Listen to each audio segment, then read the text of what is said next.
Hey guys, one of the most popular, interesting and argued about yoga poses is crow pose or crane pose, depending on who you're speaking to.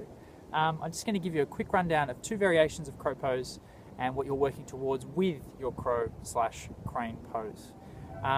Let's quickly talk about the strength you need through your core, the activation, a little quick exercise to do that. Make sure your wrists, your shoulders and your core is all warm before you have a go at crow. You don't want to be trying to force yourself up with your joints and hurting yourself. So make sure there's some mobility through the wrists. I'm already warm. Make sure there's some strength in the core. Make sure we're breathing with awareness. Exhales, bringing the belly in, strengthening through the low belly. This is your exercise to warm up for your crow pose. We're going to try and find crow pose while sitting on our sit bones. So lifting up on the sit bones, knees lift, feet lift. Hands come in front of us. I'm going to press the hands forward and bring the knees in, heels towards sit bones. Most of us do a crow like this. Try and bring the heels in, lift up through the chest and press the hands forward. The exercise is inhaling, hands down, extend out.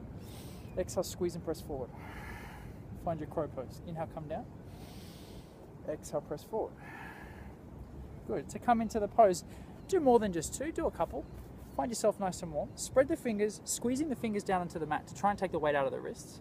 And rather than collapsing through the shoulders, open the shoulders away from the ears a little bit and then press down into the earth to create space around the neck.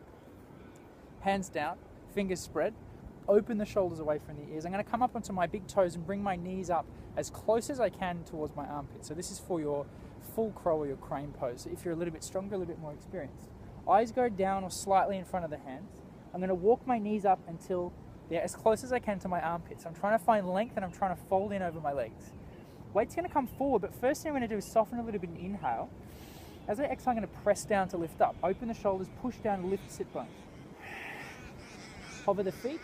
Lift the feet up, suck the heels in towards your sit bones and then press down to the hands to get a little bit higher.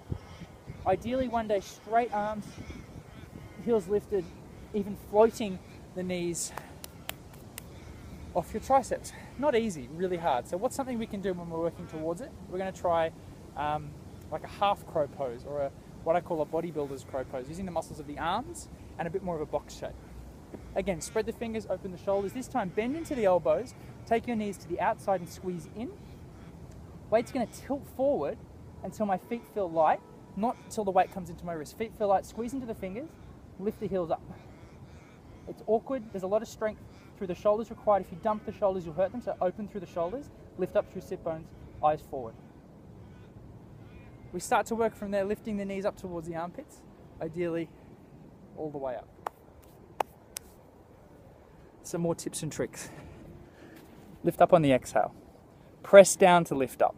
Don't take the weight into your wrists, but take the weight up above your shoulders and above your hands. Stacking the weight, the trick for any arm balance and inversion. Breathe, warm up, cool down. Have fun. Thank you, yogis.